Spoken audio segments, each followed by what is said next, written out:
ఇప్పుడు అన్న చాలామంది తెలుగుదేశంలో పోతుర్రు, పైసా ఆశగా పోతుర్రు మీ పార్టీ నుంచి.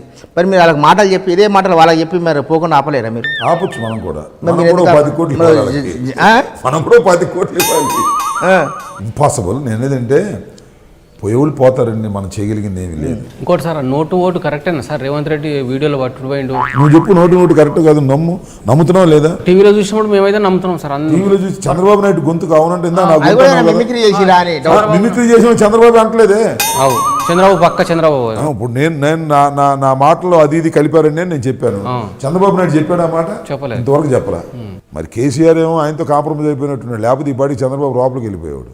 అప్పుడు బాగా గరం నడిచింది. గరమే ఉంది సత్యన్న. నువ్వు గుర్తున్నట్టుగా భగవంతుడు కూడా కాపాడలేడు అన్నాడు కేసీఆర్. మీకు గుర్తుందో లేదో, ఎన్నికలైన కొత్తలో చంద్రబాబు నాయుడు గారు ఒకే ఒక మాట అన్నారు. ఇక్కడ ఇల్లు కట్టుకుంటున్నాడు ఆయన కొత్తగా.